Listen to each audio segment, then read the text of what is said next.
आपकी अदालत रजत शर्मा के साथ।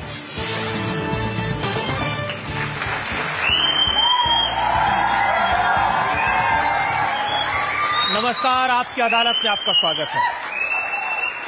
आपकी अदालत में आज पेश करेंगे एक ऐसी शख्सियत को जिसे आपने, देश की जनता ने बहुत प्यार दिया, दुलार दिया, सम्मान दिया, लेकिन कभी कभी वो ऐसी बातें कह देते हैं जिससे लोग नाराज हो जाते हैं, हर्ट हो जाते हैं। आपकी अदालत में पेश करेंगे, प्लीज वेलकम आपके दिलों की धड़कन, सुपरस्टार आमिर खान।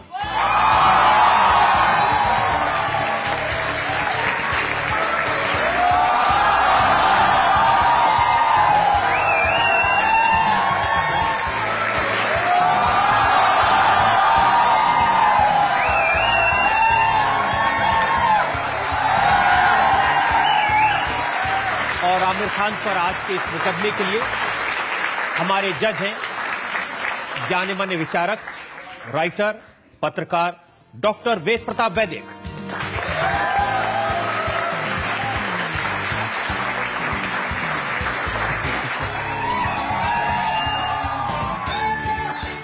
और इससे पहले कि आज का मुकदमा शुरू करें, इल्जामात सवालात का सिलसिला शुरू करें, डॉक्टर वेद प्रताप वैदिक की इजाजत चाहेंगे आज की कार्रवाई शुरू करने के लिए।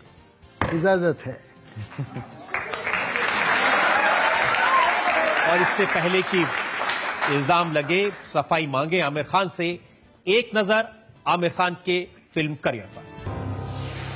तो मुकदमा शुरू होता है। आपकी अदालत में पहला इल्जाम सुपरस्टार आमिर खान पर। आपकी अदालत में सुपरस्टार आमिर खान पर आरोप है कि इनके दोहरे मापदंड हैं। आमिर, कयामत से लेकर आज तक आपकी फिल्में हिट हुई, इतना प्यार लोगों ने आपको दिया, इतना पसंद किया, और आप कह रहे हैं कि आप ये बीवी बच्चों समेत मुल्क छोड़ के चले जाएंगे।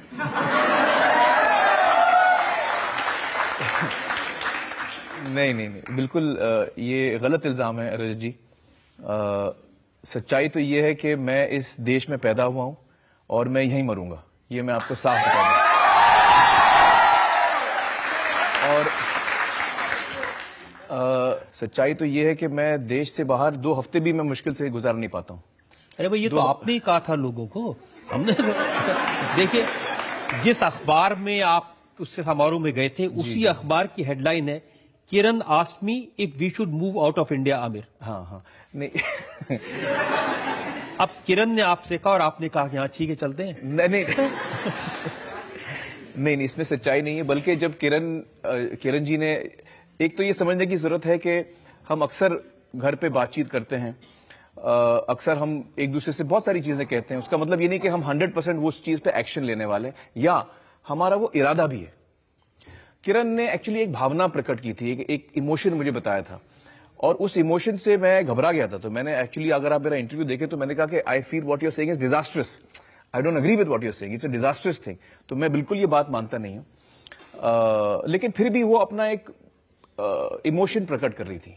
उनको भी देश नहीं छोड़ना है, वो बिल्कुल क्लियर है कि उनको भी यहीं रहना है। वो भी, किरण जी भी यहीं पैदा हुई हैं, वो भी यहीं मरेंगी, और हम दोनों को देश से बहुत प्रेम है, कतई हम देश नहीं छोड़ के जाने वाले हैं, ये मैं आपको क्लियर बता दूं बात।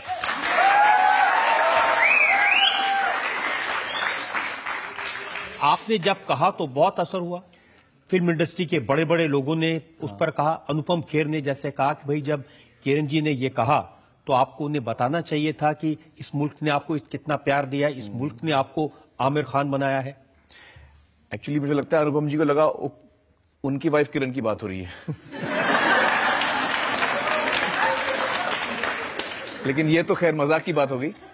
लेकिन सही बात मैं आपको बताऊं कि जिन जिन लोगों ने ये ऐसा कहा है, जैसे मुझे पता है कि अनुपम खेर जी ने कुछ चीजें कही, बहुत सारे लोगों ने ये इमोशन प्रकट किया कि यार आमिर ने ऐसे कैसे कह दिया, और उसकी वजह यह कि मैंने ऐसा कहा ही नहीं। अब जब लोगों को मीडिया के जरिए ये बात कही जा रही है कि आमिर खान देश छोड़ना चाह रहा है, तो जाहिर है लोगों को बुरा लगेगा। अगर मुझसे कोई कहे कि भाई ये इंसान जिसको मैं इतना प्यार करता हूं वो कह रहा है कि मुझे देश छोड़ना है, तो मुझे भी बुरा लगेगा। लेकिन जब उसमें सच्चाई नहीं है, रत्ती भर भी सच्चाई नहीं है, तो जाहिर है जब लोगों को गुमराह किया गया है, गलतफहमी पैदा की गई है, मैं किसी को दोष नहीं देना चाहता हूं, लेकिन ये गलतफहमी एक बड़े पैमाने पर पैदा की गई। आपने क्या कहा? आपने कहा कि किरण ने मुझसे कहा मुझे यहां पर बहुत डर लगता है, बच्चों की सिक्योरिटी के लिए डर लगता है, तो मैं ये देश छोड़कर जाना चाहती हूं। नहीं, ऐसे नहीं कहा। मैं ये देश छोड़ के जाना चाहती नहीं कहा। उन्होंने कहा उन्होंने एक इमोशन प्रकट किया कि ये मुझे यहाँ डर लगता है, क्या होगा, क्या कैसे होगा। और बात तो मैं ये बताऊं कि देखिए, जैसे हमारी फिल्म थी रंग दे बसंती, उसमें एक डायलॉग है कि कोई भी देश परफेक्ट नहीं होता, हमें उसको बनाना पड़ता है।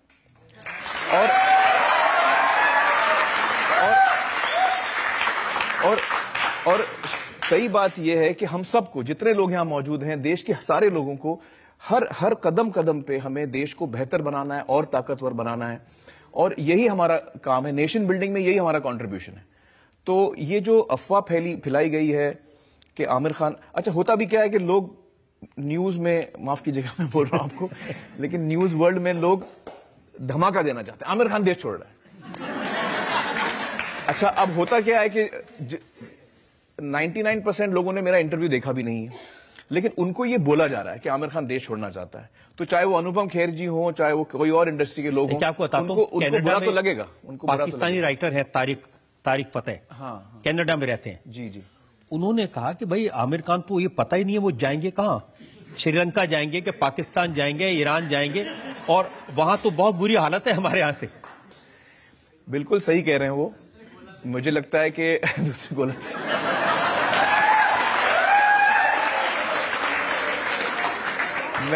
मैं तारिक साहब की बात से बिल्कुल सहमत हूं, क्योंकि मुझे लगता है जो हमारा देश है उससे बेहतर कोई जगह नहीं है। मैं जैसे आपको बता रहा था कि 2 हफ्ते के ऊपर मैं किसी देश छोड़ के मैं रह नहीं सकता हूं, तो मैं भी बिल्कुल सहमत हूं इनसे कि इस देश से बेहतर कोई जगह नहीं है मेरे लिए रहने के लिए, या किसी और के लिए, हम सब के लिए इस देश से बेहतर कोई जगह नहीं है रहने के लिए। तो मैं, फिल्म इंडस्ट्री में बहुत अलग अलग स्टार्स हैं, मैं शायद इकलौता फिल्म स्टार हूं जिसका इस देश के बाहर एक भी घर नहीं है।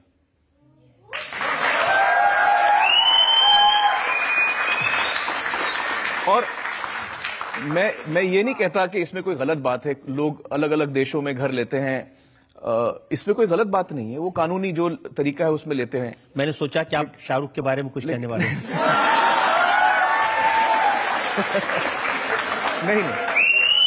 नहीं, मुझे पूरा यकीन है कि जिन लोगों ने भी इस देश के बाहर घर लिए हैं वो उनके जो लॉ के तहत ही लिए होंगे। लेकिन मैं ये नहीं कह रहा हूं उन्हें कुछ गलत किया, मैं ये कह रहा हूं कि मुझे उसकी भी जरूरत महसूस नहीं हुई कि मैं कहीं और एक घर भी लूं, अगर हॉलिडे पे जाना है तो भी उसकी भी जरूरत मुझे महसूस नहीं हुई। मेरे जितने घर हैं, जो 2-4 हैं, 1-2, वो हिंदुस्तान में ही है। लेकिन आमिर, ये जो इंप्रेशन क्रिएट हुआ, कैसे क्रिएट हुआ वो पूरा, इसका तो अभी आप मुझे जवाब दीजिए। मैं बताता हूं आपको। ये आपका वो पूरा उस अखबार में जो इंटरव्यू छपा है उसको मैंने एनालाइज किया। जी। उसमें 3 बार आपने कहा, एक बार आपने कहा I also feel a sense of insecurity and fear, असुरक्षा और डर की भावना है मेरे मन में। जी। फिर थोड़ी देर बाद आपने कहा कि पिछले 6-8 महीने में सेंस ऑफ डेस्पोडेंसी हैज ग्रोन, पिछले 6-8 महीने में कुछ गड़बड़ हुई है। जी। मोदी जी ने कुछ गड़बड़ कर, नहीं, वो नहीं कहा मैंने।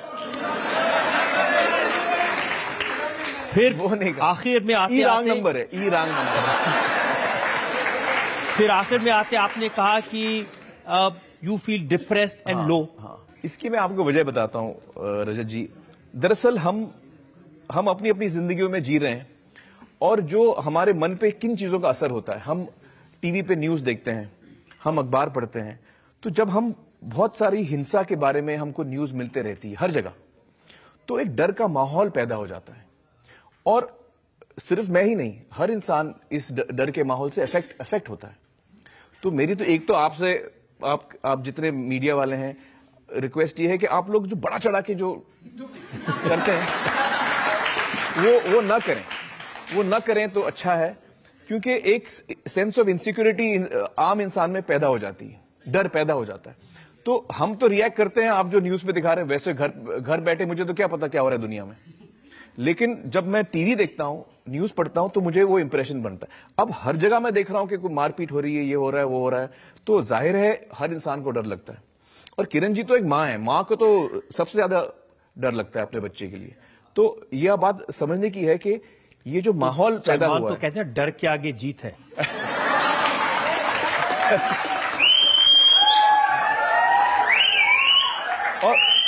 और इसकी मैं आपको एक और बात मैं बताऊं कि बल्कि उस इंटरव्यू में मैंने ये कहा है कि एक्चुअली असली मायने में जो सिक्योरिटी होती है वो हम 100% सिक्योरिटी सुरक्षा ना किसी देश में दे सकते हैं, ना किसी समाज में दे सकते हैं। हर जगह कहीं ना कहीं कुछ ना कुछ होगा। ये मुमकिन नहीं है कि हम 100% सिक्योरिटी कहीं को भी दे सकते हैं।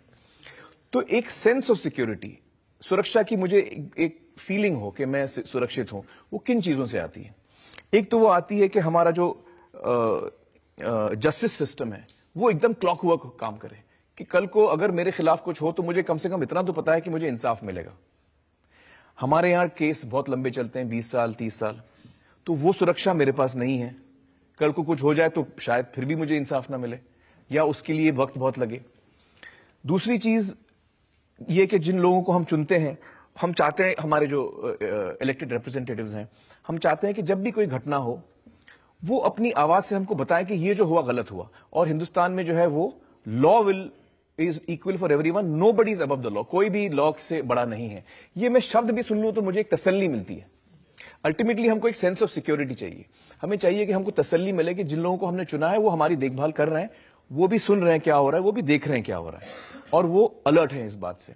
तो उस इंटरव्यू में मेरा ये कहने का मतलब था। इसमें एक और बात मैं जोड़ता हूं। मुझे ये लगता है कि हर सोसाइटी में लोग नेगेटिव होते हैं, पॉजिटिव होते हैं। मेरा ये मानना है ज्यादातर लोग पॉजिटिव होते हैं। हर समाज में आप देखें तो ज्यादातर एक आम इंसान जो है वो पॉजिटिव ही होता है। उसकी अपनी परेशानियां होती हैं, अपनी तकलीफें होती हैं, फिर भी वो कोशिश करता है, पॉजिटिव रहता है। अनफॉर्चुनेटली हर समाज में कुछ लोग नेगेटिव भी होते हैं, और जो नेगेटिव लोग होते हैं वो सिर्फ जहर फैलाते हैं। अभी आप हमारे देश को देख लीजिए, इतना बड़ा देश, इतना विशाल देश है, इसमें इतने अलग अलग भाषाएं हैं, इतने अलग अलग राज्य हैं। हर राज्य की अपनी भाषा, अपनी कल्चर, अपनी हिस्ट्री है। इतना खूबसूरत हमारा देश है, मतलब it's one of the biggest democracies in the world, सबसे बड़ा लोकतंत्र है। हमारी जो अनेकता है वही हमारी ताकत है। जब भी कोई इंसान उस ताकत को तोड़ने की कोशिश करता है तो किसी भी इंसान को बुरा लगेगा। हर इंसान को जिसको देश की फिक्र है उसको बुरा लगेगा, उसको फिक्र होगी, और वही फिक्र मुझे भी है। अगर मैं गलत नहीं कह रहा हूं तो हमारे प्रधानमंत्री जी ने भी यही बात कही है। लेकिन आपने जब कहा कि 6-8 महीने में गड़बड़ हुई तो ये प्रधानमंत्री जी ने करवाई ये गड़बड़? नहीं,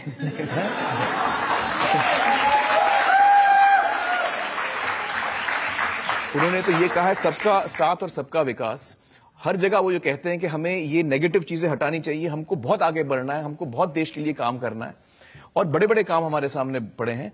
हम इन चीजों से हम डाइवर्ट ना हो।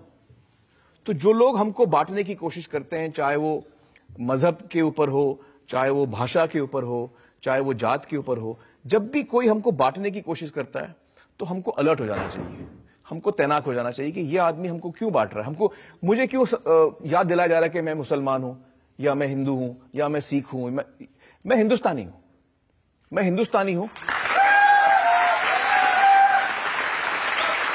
और तो ये जो बात है, इससे हमको बचना है। देखिए, जावेद अख्तर साहब ने कहा कि आमिर खान को तो बिल्कुल तकलीफ नहीं होनी चाहिए। उन्होंने कहा कि आमिर खान ने पीके बनाई, हिंदू देवी देवताओं का मजाक उड़ाया, और हिंदुओं ने आमिर की पीके को बॉक्स ऑफिस पर सुपरहिट बना दिया। देखिए, मैं आपको बताऊं रजत जी, मैं उनकी बात पे ऐसा कहा उन्होंने? नहीं, ये देखिए, मुझे लगता है उनको गलत कोट किया गया। उनका जो एग्जैक्ट सेंटेंस है वो ये है जी कि जिन हिंदुओं के देवी देवताओं का मजाक उड़ाया गया, नहीं, उन्हीं हिंदुओं ने पीके को बॉक्स ऑफिस पर सफल बनाया। उन्होंने कहा आमिर को तो शिकायत होनी ही नहीं चाहिए इस मुल्क से कोई। मुझे तो कोई शिकायत नहीं है, मुझे शिकायत है ही नहीं, और मैं जावेद साहब की बात से सहमत नहीं हूं।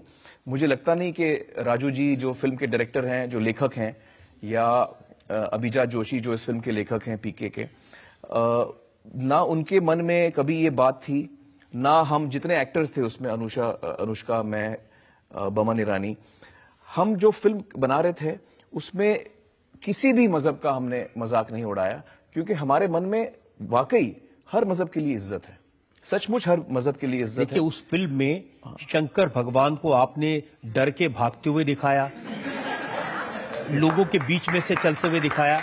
आप कहने मजाक नहीं उड़ाया? नहीं, मैं आपको बताऊं, सबसे पहले तो ये कि देखिए, शंकर भगवान जी बहुत बड़ी हस्ती हैं, वो ऑलमाइटी हैं, तो हम उनका मजाक उड़ाने वाले कौन होते हैं? सबसे पहले तो यही तो मैं पूछ रहा हूं, आप कौन होते हैं? हम नहीं होते। दूसरा ये कि वो जो इंसान था वो शंकर भगवान थोड़ी था, वो तो एक एक्टर है जो किसी नाटक में शंकर भगवान का रोल कर रहा है। वो तो इंसान है, वो भगवान नहीं है। आप, एक फिल्म आई थी जानी बे दो यारों, आप लोगों ने शायद देखी होगी, कॉमेडी फिल्म है। उसमें वो धृतराष्ट्र जी हैं, क्लाइमैक्स में वो उनका प्ले चल रहा है, उस प्ले में बहुत सारी चीजें हैं जिनका मजाक उड़ाया गया है। तो जब हम सिचुएशन बनाते हैं जिस कैरेक्टर्स का, वो उस पे है। भगवान के बारे में हमने कभी ऐसा ना सोचा है, ना कभी हमने ऐसा किया है, चाहे वो किसी भी मजहब का। देखिए, जावेद साहब ने एक और बात कही, तो मैं उनकी बात से सहमत नहीं। अब उनकी दूसरी बात सुनिए। हाँ, उन्होंने कहा, मुझे वाकई में इस बात को लेकर शक है कि अगर आप किसी इस्लामिक कंट्री में मुस्लिम प्रतीकों को लेकर के इस तरह की फिल्म बनाने की हिम्मत कर सकते हैं। एक्चुअली हम लोग ना मुस्लिम ना हिंदू, मैं उनकी बात से सहमत इसलिए नहीं हूं रजत जी, क्योंकि ना मुस्लिम ना हिंदू ना सिख ना ईसाई किसी भी धर्म के खिलाफ या किसी भी धर्म को नीचा दिखाना ना ये हम चाहते थे, ना हमारी फिल्म में हमने दिखाया है। हमारी फिल्म ने एक ही चीज दिखाई है, जो लोग धर्म का गलत इस्तेमाल करते हैं उनको हमने उनका पर्दाफाश करने की कोशिश की है। ये फिल्म में सिर्फ वही हुआ है। धर्म, चाहे वो हिंदुइज्म हो, क्रिश्चियनिटी हो, इस्लाम हो, सिखिज्म हो, सारे धर्मों की इज्जत करते हैं हम। और एक ही चीज उस फिल्म ने कही है कि ऊपर वाले के साथ आपका जो कनेक्शन है वो डायरेक्ट है। आप उसमें आप कंफ्यूज मत होइए, रॉन्ग नंबर के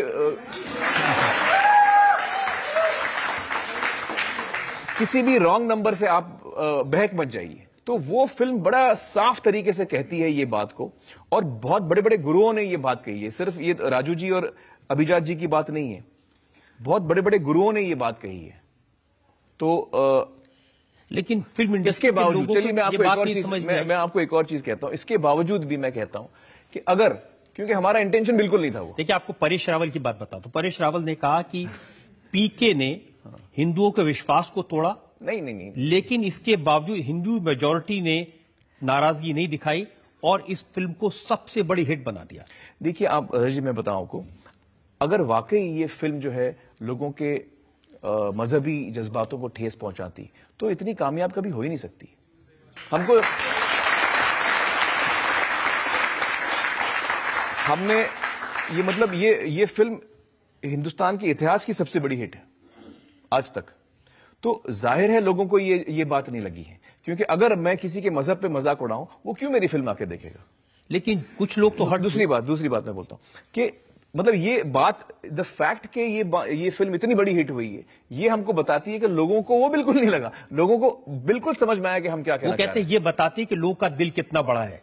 नहीं, लोगों का दिल बड़ा है, मैं ये नहीं कहता हूं, लेकिन लोगों का दिल बड़ा मैं ये नहीं कहता हूं, लेकिन एक फिल्म को सुपरहिट होना मतलब आप जो बात कह रहे हैं वो आपको पसंद आई है। लोगों का दिल बड़ा मैं तब कहूंगा कि उन्होंने केस नहीं किया, चलिए बहुत बड़ा दिल है, मैं केस नहीं करूंगा, लेकिन बार बार मैं टिकट खरीद के क्यों जा रहा हूं देखने? मैं बार बार टिकट खरीद के इसलिए जा रहा हूं, मेरे फैमिली को ले जा रहा हूं, मेरे दोस्तों को ले जा रहा हूं, क्योंकि मुझे जो फिल्म कह रही है उस बात से मैं सहमत हूं, तभी मैं जा रहा हूं। और इसके ऊपर मैं आपको एक बात बोलता हूं रजत जी, इसके बावजूद भी, जबकि हमारा दिल बिल्कुल साफ है, इसके बावजूद भी अगर एक इंसान को भी बुरा लगा है तो मैं हाथ जोड़ के उससे माफी मांगता हूं।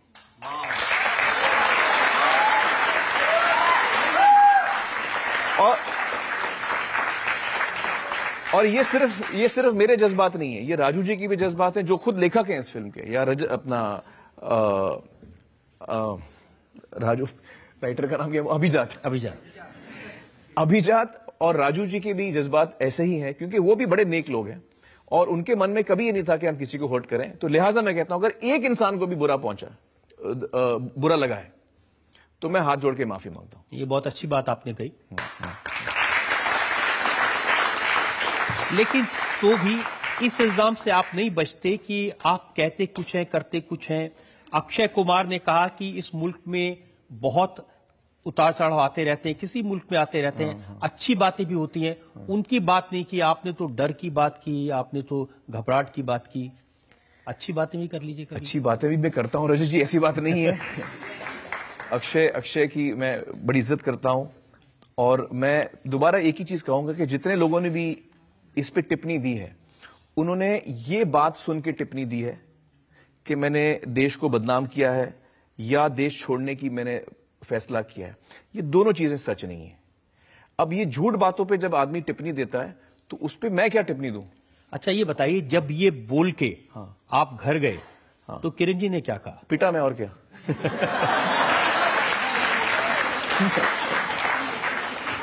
किरण जी तो कहती है अब आपके सामने तो कुछ बात ही नहीं कर सकते, अब जो आप घर पे बात करते हो आप बाहर कर देते हैं। तो वो रोज मुझे सुनना पड़ता है उनसे। अच्छा, बोलती है तुम्हारे वजह से मुझे लोग क्यों गालियां दे रहे हैं भाई? तो ये चक्कर हो गया। ये बड़ा इश्यू इसलिए बन गया कि जो दूसरे पॉलिटिकल लोग हैं, राहुल गांधी ने, सीताराम येचुरी ने, नीतीश कुमार ने, ऐसे सारे लोगों ने ये कहा कि ये आमिर खान बिल्कुल ठीक कह रहा है, ये मोदी ने जरूर गड़बड़ की है।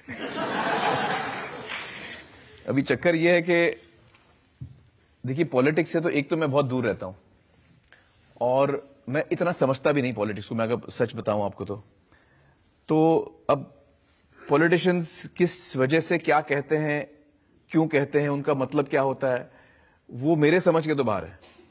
तो उनकी वजह होगी जो उन्होंने कहा होगा। मेरा मतलब बिल्कुल साफ था। मेरा मतलब यही था कि हम एक ऐसे समाज में, मेरी ये दुआ है, मेरी ये प्रार्थना है कि हम एक ऐसे समाज में रहें जहां लोगों के मन में अच्छाई पले, लोग जो हैं उनके अंदर नेगेटिविटी। मैंने अभी हाल ही में एक कविता पढ़ी, उसके बारे में मैं बताना चाहूंगा आपको।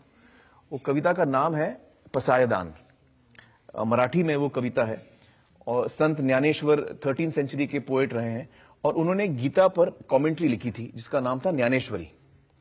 और वो बड़ी तफसील, मतलब काफी बड़ी कमेंट्री है गीता पर, और वो पहली कमेंट्री थी मराठी में, ताकि वो चाहते थे कि महाराष्ट्रियन लोग जो मराठी बोलते हैं वो गीता को समझें, पढ़ पाएं, उसका आनंद लें। तो उन्होंने ये कमेंट्री लिखी थी ज्ञानेश्वरी में, और ज्ञानेश्वरी के आखिर में उन्होंने एक प्रार्थना लिखी, पोएम लिखी, जिसका नाम है पसायदान। और पसायदान एक प्रार्थना है जिसमें वो ऊपर वाले से कहते हैं कि अगर आपको मेरी मेहनत अच्छी लगी और आप मुझसे खुश हैं तो आप मुझे ये दान दीजिए, ये प्रसाद दीजिए, पसायदान। और वो क्या मांगते हैं? अपने लिए उन्होंने एक चीज भी नहीं मांगी, उन्होंने खुद के लिए एक भी चीज नहीं मांगी। उन्होंने सारी चीजें मांगी हैं यूनिवर्स के लिए, कायनात के लिए, हर जीवित चीज के लिए, ना सिर्फ इंसानों के लिए, इंसान, जानवर, हर जीवित चीज के लिए उन्होंने मांगा है।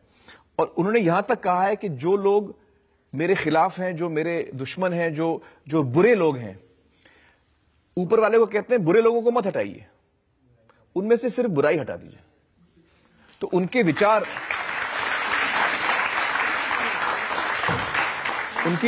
विचार इतने नेक हैं। वो मैंने हाल ही में कुछ दिन पहले मैंने ये कविता पढ़ी है और समझी है। तो मेरे मन में एग्जैक्टली ये इमोशन है कि हम ऊपर वाले से ये प्रार्थना करें कि हमारा देश जो है वो खुशहाल रहे, पूरी धरती खुशहाल रहे और अमन रहे, पीस रहे।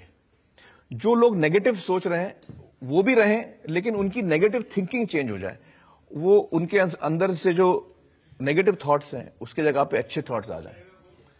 यही मेरी प्रार्थना है। देखिए, अब मैं जरा आपसे साफ साफ पूछ लेता हूं जी, आपकी पूरे इस लंबे कॉन्वर्सेशन से, इंटरव्यू से ये इंप्रेशन क्रिएट हुआ जैसे आप ये कहना चाहते हैं कि जब से इस देश में मोदी की सरकार आई है तब से इंटॉलरेंस बढ़ गया है, तब से लोगों के अंदर डर आ गया है। हाँ।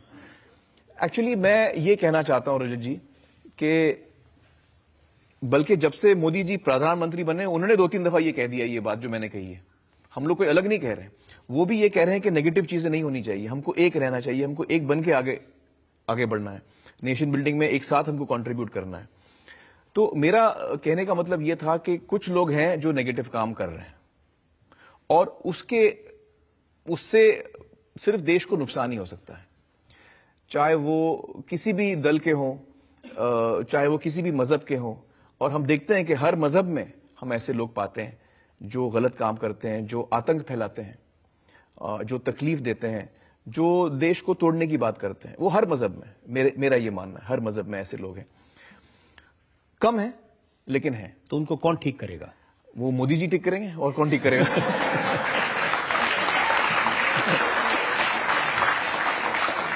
चलिए, मुझे जो हमारी उम्मीद है, जो जिन लोगों को हमने चुना है, देखिए मोदी जी मेरे प्रधानमंत्री भी हैं, आपके प्रधानमंत्री भी हैं, तो उन्हीं से तो हम कहेंगे कि भैया आप ठीक करिए सबको।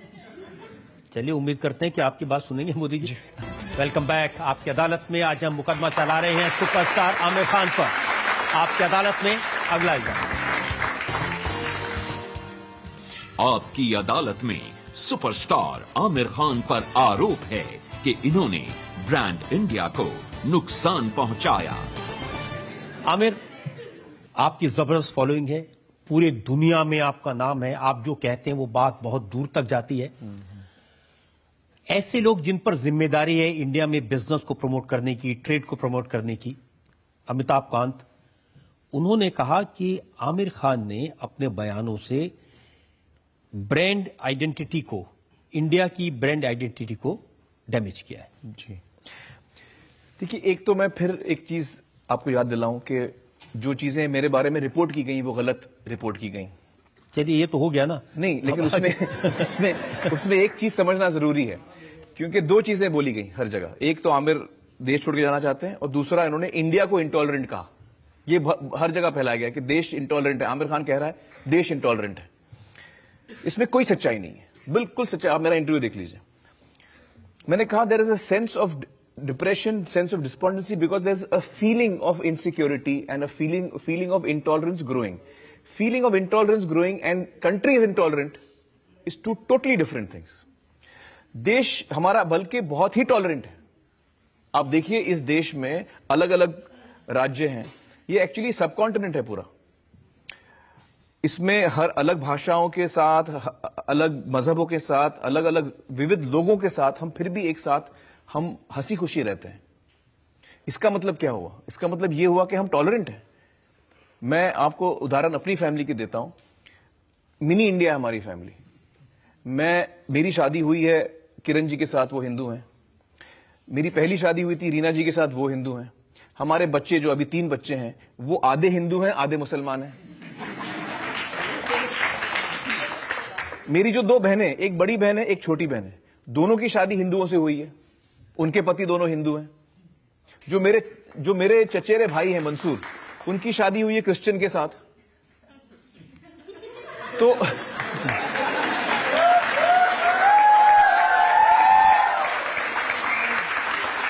जो मेरी कजन है इमरान, जो आप जानते हैं इमरान को, उनकी जो अम्मी है, जो वो मेरी कजन है, मेरे चचा की बेटी, उनकी पहली शादी हुई थी बंगाली लड़के के साथ, दूसरी शादी हुई कश्मीरी पंडित के साथ। तो मतलब हर प्रांत से हमारे लोग हमारे फैमिली में हर प्रांत से आपको लोग मिलेंगे। तो ये बात मैंने कभी कही ही नहीं कि इंडिया इंटॉलरेंट है। राइजिंग इंटॉलरेंस का मतलब बहुत ही अलग होता है। कुछ लोग, जैसे मैंने कहा, कुछ लोग जो अनबन फैलाने की कोशिश कर रहे हैं, वो अलग, आप उनको छोड़ दीजिए। वो हर मजहब में मिलेंगे और उनकी कमी कम है, लेकिन वो चिल्लाते ज्यादा है, तो हमको कंफ्यूजन होता है। इंडिया को मैंने आज तक इंटॉलरेंट नहीं कहा, तो मैं ये बात मानता ही नहीं हूं। दूसरी बात मैं एक और चीज कहना चाहता हूं। मेरे लिए मेरा जो देश है ना, वो मेरी मातृभूमि है, वो मेरी मां है, वो ब्रांड नहीं है। मैं अपनी मां को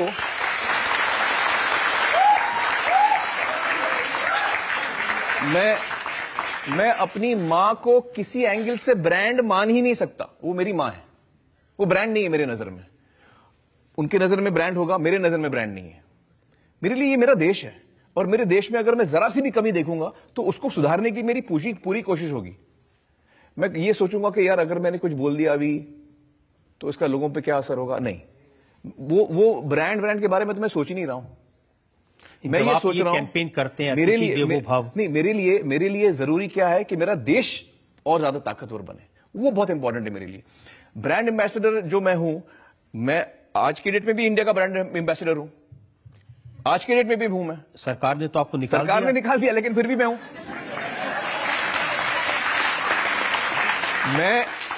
मैं अपने देश के लिए हर वक्त सोचता हूं, हर वक्त काम करता हूं, हर वक्त सोचता हूं, हर वक्त काम करता हूं।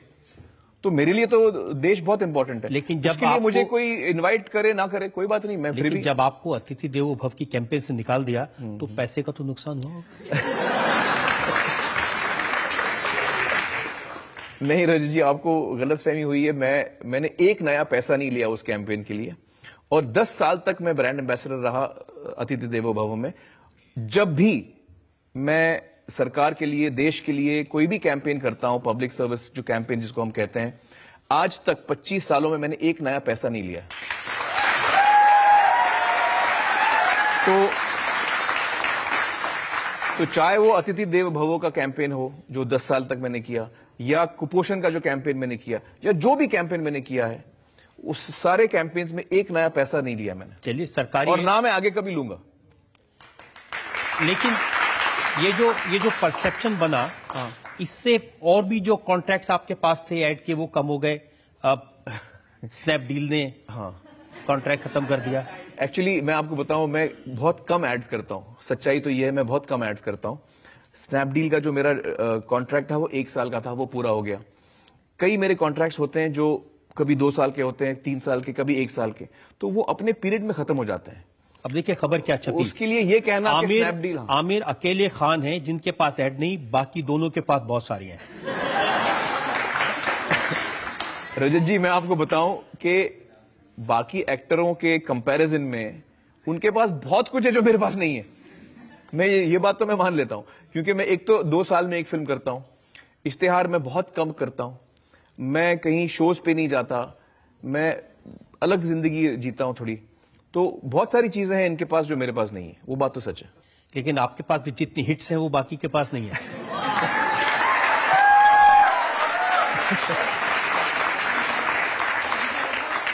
नहीं, ये रजत जी मैं कहूंगा, हम एक्टर होते हैं रजत जी फिल्म के अंदर। जितनी मेरी फिल्में कामयाब हुई हैं, अगर मैं ये सोच लूं कि वो मेरी वजह से हुई हैं, तो ये मेरी गलतफहमी है। सबसे पहले फिल्म शुरू होती है लेखक के साथ, उसके विचार, उसके थॉट्स आते हैं पेपर पर, फिर डायरेक्टर उसको सजाता है, वो नरेट करता है, हम तो उसका एक हिस्सा बाद में आके बनते हैं। तो जितनी मेरी फिल्में कामयाब हुई हैं, उसका सबसे पहले क्रेडिट जो जाता है वो राइटर को और डायरेक्टर को जाता है। मतलब मैं बहुत बाद में आता हूं।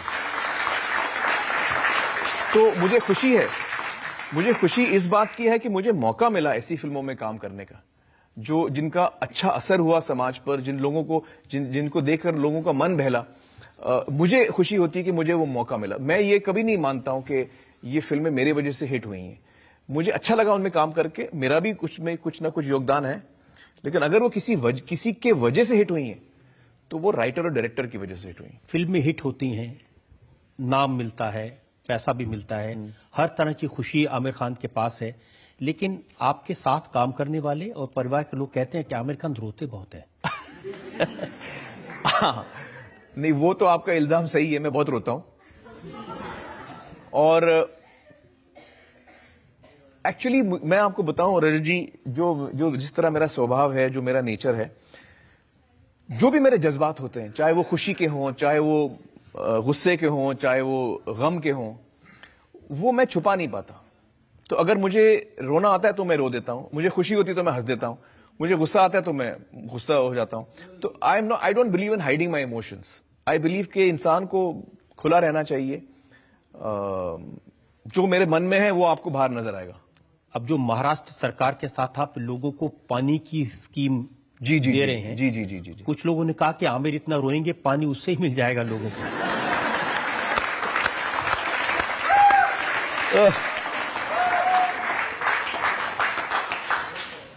काश अगर ऐसा सच होता तो मैं फौरन रोना शुरू करता। लेकिन रजत जी, महाराष्ट्र में, और न सिर्फ महाराष्ट्र में बल्कि देश भर में ये बड़ी समस्या है, और हम सबको एक होना है इस समस्या को सॉल्व करने के लिए। मेरी जो टीम है सत्यम जयते की, वो फुल टाइम इसमें लगी हुई है। लोग हमको अक्सर पूछते हैं कि आपका शो टीवी पे क्यों नहीं आ रहा है। वो इसलिए नहीं आ रहा है क्योंकि हमारी टीम इस वक्त टोटली डेडिकेटेड वे में काम कर रही है। पानी के प्रॉब्लम को सॉल्व करने की कोशिश हम कर रहे हैं, सरकार के साथ मिलकर हम वो कोशिश कर रहे हैं। कुछ लोग ने कहा ये जो नुकसान हो गया इमेज को, डैमेज कंट्रोल करने की कोशिश कर रहे हैं। नहीं, ये तो हम लोग 1 साल से काम कर रहे हैं इस पे। पिछले 1 साल में देवेंद्र जी को मिला था, फर्स्ट मई को मैं मिला था ये प्रोजेक्ट पे डिस्कस करने के लिए पिछले साल। तो ये बात काफी वक्त से हम इस पे काम कर रहे हैं। और पानी जो है ना, वो बहुत ही बड़ा इशू आगे चल के और बड़ा होने वाला है। और मैं एक चीज आपको बताऊं, पानी के लिए ना हम सबको एक होना पड़ेगा ऐसे, क्योंकि जहां हम में गैप आया पानी उसके थ्रू निकल जाएगा। ये मैं बहुत अहम बात बोल रहा हूं। पानी के लिए हम सबको एकदम एक होना पड़ेगा, कोई गैप नहीं हो हम में, तभी हम पानी को रोक सकेंगे। जब हम पानी की इज्जत करेंगे तभी पानी हमारी इज्जत करेगा। अच्छी आपने बात कही। अब जनता में लोग सवाल पूछना चाहते हैं। सर, आपसे मेरा छोटा सा सवाल है जी। आपने इंटॉलरेंस के मुद्दे पे बयान दिया कि देश में इंटॉलरेंस हो रही है, पर ऐसी 6 महीने, 8 महीने, 10 महीने, साल भर में ऐसी कौन सी इंटॉलरेंस हुई कि आपको, किरण जी को, आपको डर लगने लगा?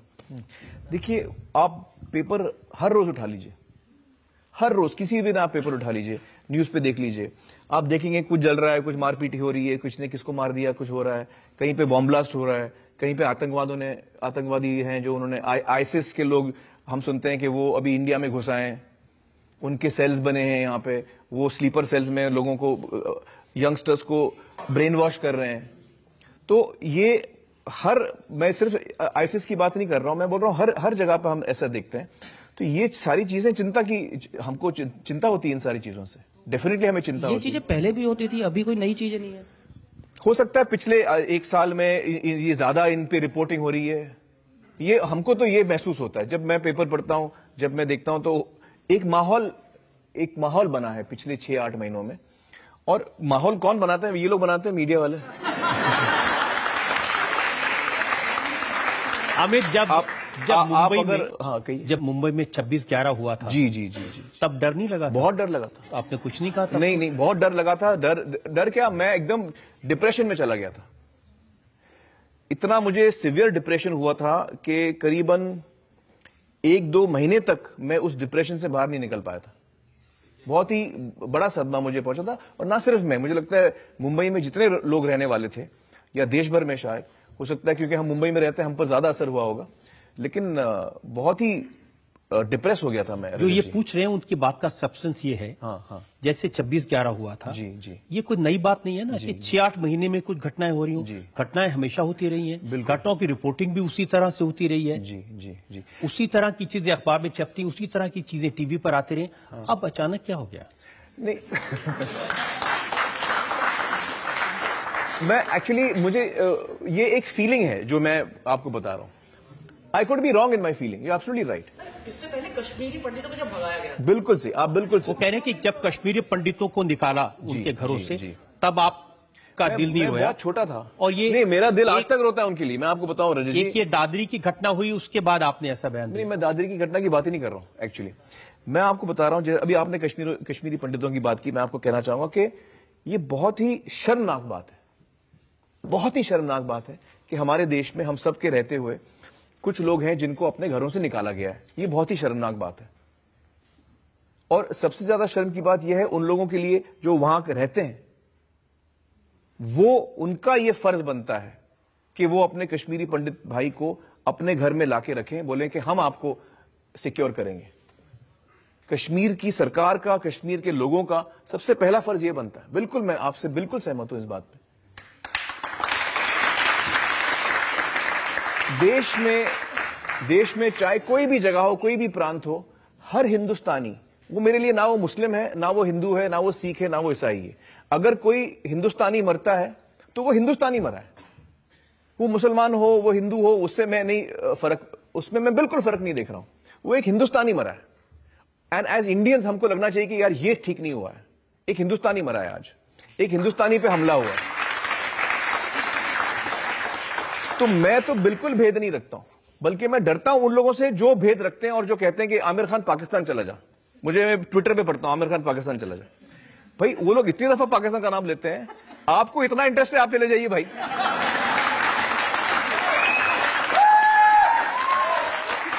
हम इसलिए नाम लेते हैं कि कम से कम आपने ये बात बताई। जी जी। इसलिए नाम लेते हैं कि आपने पब्लिकली कहा कि मुझे मेरी वाइफ ने कहा कि अगर डर लगता है क्या हम इस मुल्क को छोड़ के चले जाएं। एक्चुअली रजत जी, मुझे क्या होता है, वो तो सोच भी सकती हैं कि कहीं चले जाएं। ये जो लाखों लोग हैं, ये कहाँ जा सकते हैं, तो सोच भी नहीं सकते। नहीं, उनके सवाल ही मन नहीं में ये उठता। ख्याल आया, आपने उस वक्त क्या कहा उनको? मैंने कहा कि आप ये बहुत दुख जो आप कह रही हैं, इससे मुझे बड़ा दुख हो रहा है। जो आप कह रही हैं उससे मुझे बड़ा दुख हो रहा है। देखिए, लोगों के मन में जो डर है ना, उसको आप दोष मत दीजिए। अगर मेरे मन में डर है किसी चीज से, मुझे अगर आप कहें कि भाई इस कमरे के बाहर जो है वो शेर बैठा है और मुझे डर लगने लगता है, फिर मैं कहूंगा भैया वहां तो शेर था ही नहीं, तो शेर शायद ना हो वहां पे, वो आपने शायद गलत बताया होगा मुझे, या कागज का शेर हो वहां पे। लेकिन मेरा डर तो कागज का नहीं है, मेरा डर तो सही है भाई, डरा तो दिया आपने मुझे। तो किसी की भावना को आप लाइटली ना लें, ये मेरा मानना है। किसी की भी भावना जो है, आपकी ये फीलिंग है, जैसे आपने कहा कि किसी को शायद बुरा लगा होगा पी के देख के, हमारी फीलिंग नहीं थी कि हम कुछ गलत कर रहे हैं या हमें किसी को चोट पहुंचाना है। लेकिन मैं इस चीज की इज्जत करता हूं। हो सकता है आपको बुरा लगा हो, फिर भी मैं आपसे माफी मांगता हूं, क्योंकि मुझे लगा है कि आपकी भावना की इज्जत मैं करता हूं। चाहे मैंने वो किया होगा, नहीं किया होगा, वो गलत बात है। मैंने गलत काम किया, सही काम किया, आपको ठेस पहुंची, उससे मुझे बुरा लगा। ऐसे करोड़ों लोग हैं जो उस मुल्क को प्यार करते हैं, जो आपको प्यार करते हैं। मैं भी तो मुल्क को प्यार करता हूं और मैं भी करोड़ लोगों को प्यार करता हूं। जिन लोगों को आप प्यार करते हैं, जो लोग आपको प्यार करते हैं, उनमें ऐसे लाखों लोग हैं जिनकी भावनाएं इस बात से हर्ट हुई कि आपने घर में इस बात की चर्चा भी हुई कि आमिर खान बाहर चला जाएगा, तो जिन लोगों को दुख हुआ इस बात से, उनको मैं सबसे पहले तो ये कहना चाहता हूं कि आप प्लीज, हाथ जोड़ के मैं कहता हूं कि आप किसी की बातों में ना आए, जो अफवाहें उड़ रही हैं उनकी बातों में ना आए। मैं आपको आज आपके सामने कहता हूं कि ना मैं देश कभी छोड़ना चाहता था, ना आइंदा में कभी छोड़ूंगा। यही मेरा देश है, यही मैं पैदा हुआ हूं और यही मैं मरूंगा, और ये मेरे दिमाग में कभी बात भी नहीं आई। तो जो कुछ भी उन्होंने सुना होगा इसके बारे में, वो गलत सुना है, उस पर यकीन मत करिए, मेरी बात का यकीन करिए। दूसरा, देश को इंटॉलरेंट कहा है मैंने, इस पर यकीन मत करिए, क्योंकि मैंने कभी नहीं कहा है। देखिए, तो ये मैंने कभी नहीं कहा है। उसके बावजूद मैं आपकी बात पे आ रहा हूं, मैंने आज तक कोई चीज ऐसी नहीं कही है जिस पे आप रिएक्ट कर रहे हो। तो उनको मैं यही कहूंगा कि आप प्लीज इसमें यकीन न करें, और मुझसे अगर आपको कोई दुख पहुंचा है तो उसके लिए मैं माफी चाहता हूं। Welcome back. आपकी अदालत में आज हमारे मेहमान हैं फिल्म स्टार आमिर खान। आपकी अदालत में अगला। आपकी अदालत में सुपरस्टार आमिर खान पर इल्जाम है कि ये समाज को गलत संदेश देते हैं।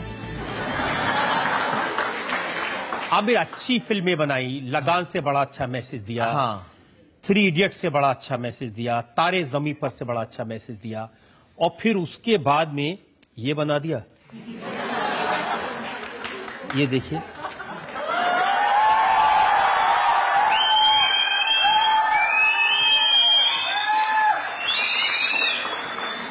अच्छी भली फिल्म बनाई थी, क्या जरूरत थी इसकी? रजत जी, मैं आपको बताऊं, एक तो आपका मतलब ये कि मैं कपड़े नहीं पहना हूं इसलिए ना? हाँ। कितनी तालियां पड़ी देखिए। एक्चुअली रजत जी, मैं आपको बताऊं, ऊपर वाला जो हमको बना के भेजता है ना, वो कभी कपड़े पहना के हमको नहीं भेजता। ये जो हमारा जो फिल्म में दिखा है, वो नेचुरल स्टेट है हम। और रेडियो भी तो नहीं भेजता।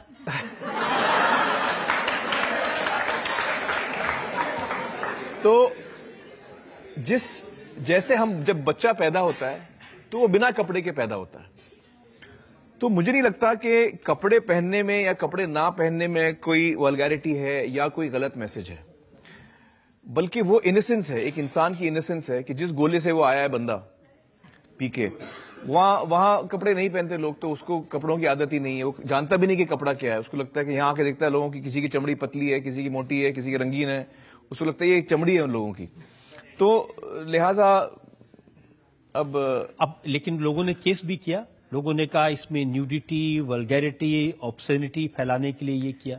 रजत जी, मुझ पे हर हफ्ते कोई ना कोई केस होते रहता है और मैं उसमें क्या बोलूं, अभी लोग केस करते रहते हैं। और ऋतिक रोशन ने कहा कि मुझ में तो इतनी हिम्मत नहीं है कि मैं फिल्म के लिए कपड़े उतार दूं। खैर, मैं बताऊं, मुझे जब मैंने स्क्रिप्ट सुनी थी तो मुझे भी लगा था कि मैं शायद पता नहीं ये सीन कैसे करूंगा, लेकिन जब मैं इस किरदार में एकदम घुस गया रजत जी, तो आप यकीन मानिए कि मुझे बिल्कुल ऑड नहीं लगा, क्योंकि जब हाँ बिल्कुल नहीं पहना था मैंने नहीं, क्योंकि आप जब आप एक्चुअली ये हमारे मन में ये सारी बातें, ऊपर वाले ने तो हमको ऐसे ही बनाया है, इंसान ने ये सब कपड़े वपड़े हमने बनाए डिजाइन करके, ये सब सारी चीजें तो ऊपर वाले ने तो हमको ऐसे ही भेजा है। जैसे वो फिल्म के अंदर डायलॉग है कि कौवे को देखा कभी टाई पहने हुए, तो जब टाई पहनेगा तो अजीब लगेगा, तो लिहाजा हम तो ये हमारी नेचुरल फॉर्म है, इसमें शर्म नहीं होनी चाहिए, इसमें क्या शर्म है।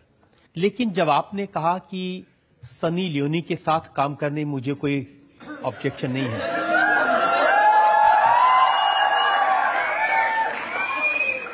तो लगा कि एक गलत मैसेज जा रहा है। नहीं, गलत मैसेज क्यों जा रहा है रजत जी, बिल्कुल सही मैसेज है। हर इंसान के लिए मेरे दिल में इज्जत है।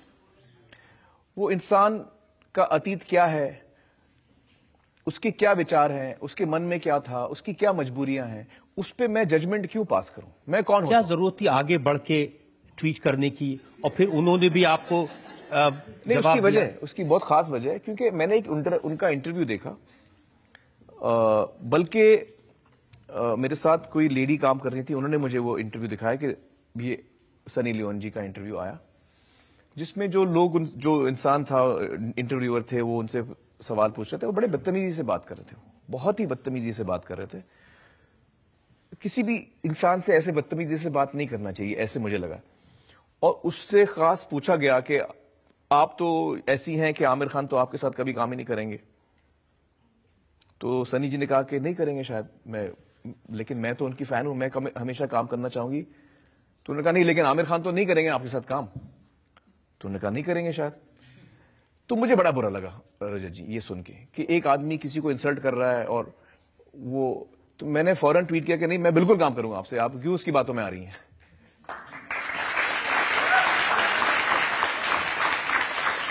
अभी सनी आई हैं हमारी इंडस्ट्री में, एज एन एक्ट्रेस आई हैं, और वो कोशिश कर रही है अपनी इंडस्ट्री में काम करने का।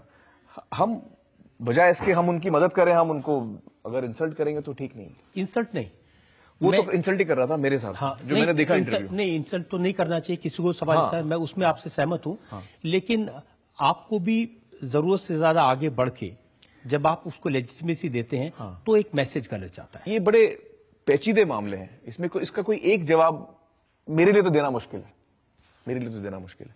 चलिए, मुश्किल है तो मैं छोड़ देता हूं इसको। आप जो लोग सवाल पूछना चाहते हैं, हाँ Some we have seen you in amazing roles, and you have also won Padam Bhushan and Padam Shri awards. So when will we see you in the role of Sikh Sardar? We have seen of a Sikh? dashing Sikh Sardar. Actually मैंने DJ में अपना रंग दे बसंती में मैं सरदार का role मैंने किया, लेकिन उसने पगड़ी उसने नहीं पहनी थी। So we want to see you in that role. सरदार के रोल में। Yes sir. मैं आपको बताऊं, doing periodic films and having in that role of Sardar. Actually I make a very handsome Sikh. No, I'll tell you why. एक तो मुझे सरदार जो लोग जो होते हैं बड़े हैंडसम लगते हैं, लेकिन उसके अलावा मैं आपको बताऊं, जो मैंने पहला एक्टिंग मैंने अपनी लाइफ में की थी, वो एक गुजराती प्ले था, उसका नाम था केसर बीना। और मुझे एक्चुअली गुजराती आती नहीं थी उस वक्त, तो गुजराती मुझे जो एक एक्टर था, वो 4 दिन पहले शो से उसने कहा कि मैं उसका कुछ पर्सनल प्रॉब्लम था, उसने प्ले से हट गया वो। तो मुझे बोला गया कि 4 दिन है, आप लाइन सीखो। तब तक मैं बैकस्टेज करता था, तो हमको चांस मिलता कि यार आपको आज चांस मिला एक्टिंग का। तो मुझे जो पहला चांस मिला वो गुजराती प्ले में था, जिस भाषा को मैं जानता नहीं था। 4 दिन थे, विपुल शाह जो भी डायरेक्टर हैं, उन्होंने मुझे हेल्प किया कि लाइन सीखने में, वो भी प्ले में थे। और उसमें प्ले गुजराती में था, लेकिन मेरा किरदार था सीख का। आई वाज प्लेइंग अ सरदार। तो हमारी बाकायदा दाढ़ी लगती थी और पगड़ी बनती थी, तो जो भी मुझे देखता था वो बोलता था कि यार ये आप क्या हैंडसम सरदार लग रहे हो यार। तो मुझे वो बात आज याद आई, और मैं जरूर रोल करना चाहूंगा। of a Sikh, of a Sardar, definitely I would love to do that. आपकी मूवी आ रही है Dangal, and you are playing a character of pehlwan, right?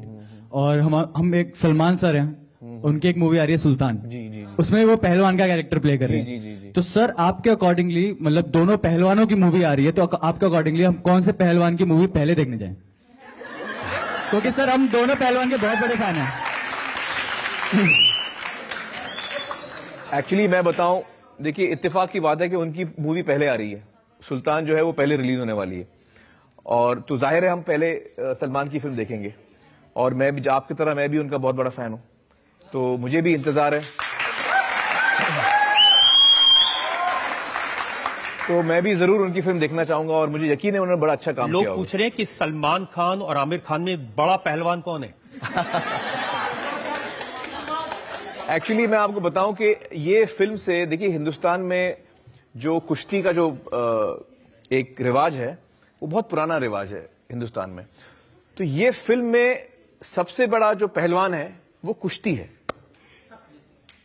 वो आमिर खान सलमान खान नहीं है। इससे अगर फायदा होगा तो हिंदुस्तानी कुश्ती को फायदा होगा इस फिल्म से, ये मेरा मानना है। नहीं, सही आंसर। नहीं, देखने सलमान को भी तो जाएंगे। Welcome back. आपकी अदालत में मुकदमा चला रहे हैं सुपरस्टार आमिर खान पर। आपकी अदालत में अगला आपकी अदालत में सुपरस्टार आमिर खान पर इल्जाम है कि ये सोशल मीडिया से नाराज रहते हैं। सोशल मीडिया में आपके बारे में जब कमेंट होते हैं, और अगर नेगेटिव कमेंट होते हैं तो बहुत नाराज हो जाते हैं। कुछ लोगों के खिलाफ तो आपने पुलिस में कंप्लेंट कर दी। नहीं, सोशल मीडिया पे जो कमेंट्स आते हैं मेरे बारे में, मैं उनको पढ़ के हंसता हूं। बल्कि जो कमेंट्स आते हैं उनका सेंस ऑफ ह्यूमर बड़ा कमाल का होता है, तो मैं हंसता हूं। जो मैंने पुलिस में कंप्लेंट की वो अलग बात है। पुलिस में मैंने कंप्लेंट इसलिए की क्योंकि मैं देख रहा था कि बहुत समय से, ये सिर्फ एक या दो घटना की बात नहीं है, एक समय से मैं देख रहा था कि मेरे खिलाफ कुछ एक साजिश की जा रही है, लोगों को भड़काया जा रहा है। एक कुछ अजीब सा इंटरव्यू आया था जिसमें कि मैं कह रहा हूं कि मैं तो मुसलमान हूं और मेरे बच्चे मुसलमान हैं, मेरी बीवी हिंदू हो तो क्या हुआ। ऐसे कुछ अजीब अजीब इंटरव्यू जो सपोज्ड भी मैंने दिए हैं वो मीडिया में फैल रहे थे। कुछ मेरी फोटो आ रही है कि ये टेररिस्ट के साथ घूम रहा है। तो अलग अलग किस्म के ऐसे अफवाहें जो थी वो फैलाई जा रही थी। तो जब मैंने देखा ये कंसिस्टेंटली कुछ हो रहा है और बार बार हो रहा है, तब मैं मुंबई पुलिस में गया और मैंने कहा कि भाई मुझे लगता है कि कोई साजिश कर रहा है और मेरे बारे में मतलब टोटली गलत न्यूज फैलाई जा रही है। अब जो लोग पढ़ रहे हैं, जैसे कि लोगों को लगता है कि मैं देश छोड़ के जा रहा हूं, अब वो उनको लग रहा है कि मैं देश, वो उसमें सच्चाई नहीं है। नहीं, एक खबर ये थी कि आप एक ऐसे ट्रस्ट को पैसा देते हैं जो दहशत गर्दियों को सपोर्ट करता है। जी, जैसे कि सत्यमेव जयते में जो हम लोग देश भर से पैसा इकट्ठा करते हैं, तो ये कहा गया कि हमने उस ट्रस्ट को पैसा दिया जो टेररिज्म की एक्टिविटीज करता है और वगैरह वगैरह।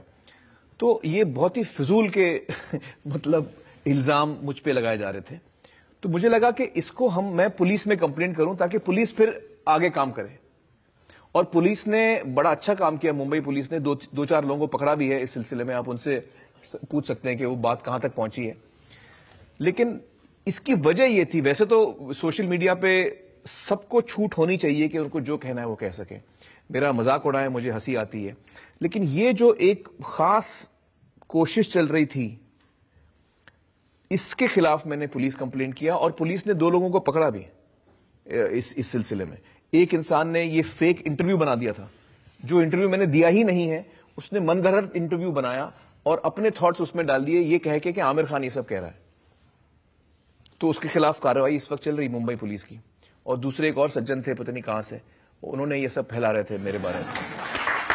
आप जो लोग सवाल पूछना चाहते हैं? हाँ, गुड इवनिंग सर, मेरा नाम अविचल भटनागर है, मैं रामजस कॉलेज से हूँ, दिल्ली यूनिवर्सिटी से। जी सर, मेरा आपसे एक क्वेश्चन है कि आपने जब रजत सर ने शुरू में आपसे इंटॉलरेंस पे और बाकी इश्यूज पे पूछा, तो आपने बार बार एक बात बोली कि मेरे को मिसकोट किया जा रहा है। जी, और दूसरा एक आपने ये बोला कि लोगों के मन में, मतलब थोड़े से लोगों के मन में नेगेटिव वाइब्स आ गए हैं। जी। सर, मेरा एक क्वेश्चन है कि आप कोई ऐसा मीडिया प्लेटफॉर्म खुद क्यों नहीं खोल लेते जिससे आप सबको सच दिखा सके और लोगों के मन में पॉजिटिविटी फैला सके?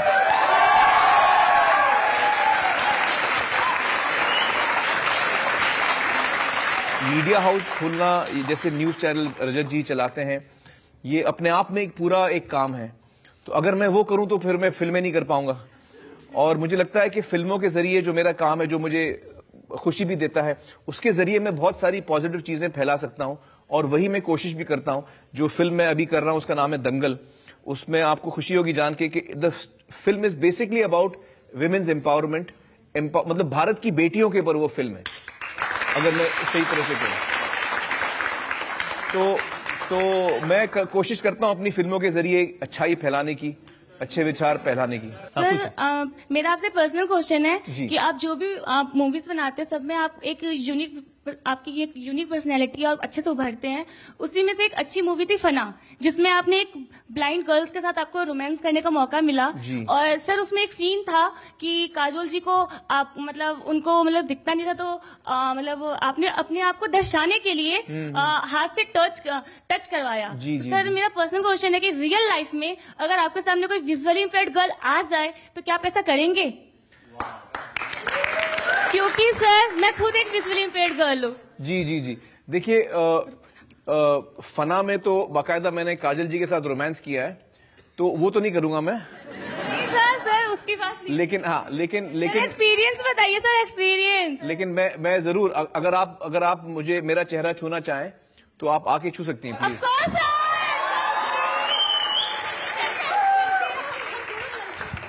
सर, तो इसलिए हम क्या आपके साथ एक सेल्फी ले सकते हैं? ठीक है, आइए उनको बुला लीजिए। आज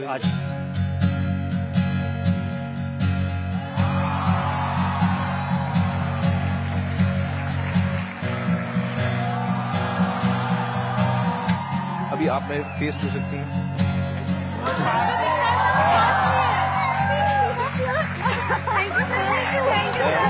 आप भी छू सकते हैं मेरा face.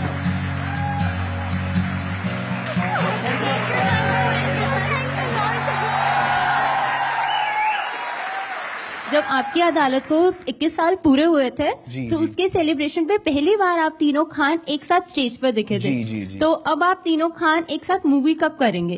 Because that was so entertaining. Rajat ji produce कर ले, हम लोग कर लेंगे। इन्हीं की हिम्मत है कि हम तीनों को एक साथ वो ले आए स्टेज पे। तो जब भी रजत जी प्रोड्यूस करेंगे हम लोग कर लेंगे। आमिर, हमने आपसे हर तरह के सवाल पूछे, हर उस कंट्रोवर्सी को जो पिछले दिनों में सामने आई, और मैं ये कहूंगा कि आपने बड़ी सफाई से, बड़ी ईमानदारी से जवाब दिए। अब जज साहब क्या फैसला देते हैं ये हम सुनेंगे एक ब्रेक के बाद।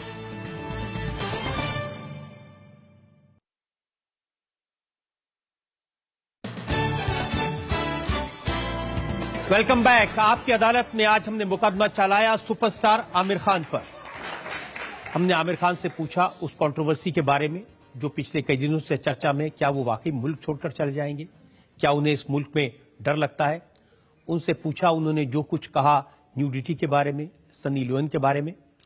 अब वक्त है आपकी अदालत में आज के जज डॉक्टर वेद प्रताप वैदिक के फैसले का। आज आमिर खान जैसे अत्यंत लोकप्रिय फिल्म कलाकार को आप अदालत के सामने पेश कर पाए, यही अपने आप में एक बड़ी बात है।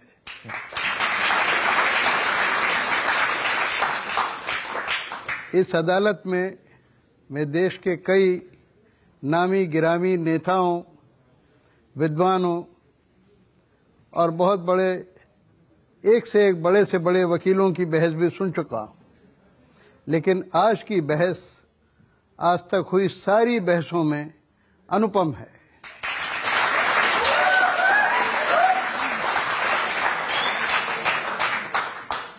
आज जितनी मार्मिक बातें इस अदालत में हुई हैं, शायद मैंने आज तक कभी देखी नहीं।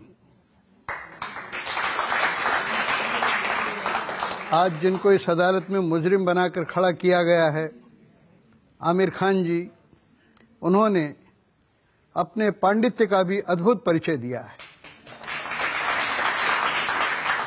उन्होंने ज्ञानेश्वरी को उद्धृत किया और बताया कि आदमी को आदमी के भले के बारे में ही हमेशा सोचना चाहिए। जब रजत जी ने उनसे पूछा कि आपको ब्रांड एम्बेसडर से हटा दिया, तो उन्होंने कहा, क्या मैं अपनी मां को, भारत को मैं अपनी मां समझता हूं,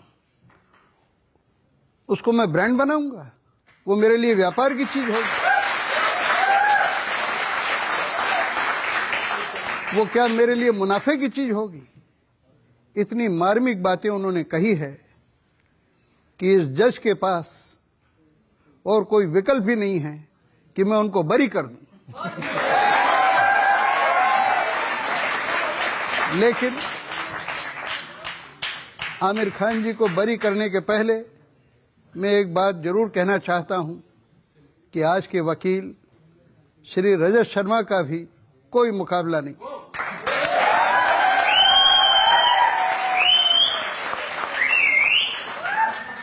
उन्होंने आज के मुजरिम, जो अभी 2-4 मिनट पहले तक मुजरिम के कटघरे में ही थे और हम लोग मुजरिम मान के चल रहे थे, उनको फंसाने के लिए क्या क्या तरकीबें नहीं की, क्या क्या सवाल उन्होंने नहीं पूछे। लोग कहते हैं कि टेढ़ी उंगली से घी निकलता है, उन्होंने उल्टी उंगली से भी निकालने का कोशिश। लेकिन आमिर खान जी ने जिस तरकीब से जवाब दिए हैं, जिस ठंडाई से सख्त सवालों को फेस किया है, मुकाबला किया है, वो बताता है कि वो एक मामूली अभिनेता की तरह नहीं है। अभिनेता तो सर्वश्रेष्ठ है ही, लेकिन उसके अलावा एक बेहतर इंसान भी हैं। मैं रजत शर्मा जी को बधाई देते हुए और आमिर खान जी के लिए कहते हुए कि उनकी देशभक्ति, उनका राष्ट्रवाद, उनका राष्ट्र प्रेम, उनका इंसान प्रेम हम सब के लिए अनुकरणीय है, उनको बरी करता है। इस उम्मीद के साथ, इस विश्वास के साथ कि आमिर खान इसी तरह से लोगों को एंटरटेन करते रहेंगे, देश का नाम बनाते रहेंगे और पूरी दुनिया में भारत के एम्बेसडर बनेंगे, इस उम्मीद के साथ आज का मुकदमा यही खत्म करते हैं। अगले हफ्ते आपसे मुलाकात होगी एक नई शख्सियत के साथ। तब तक के लिए नमस्कार।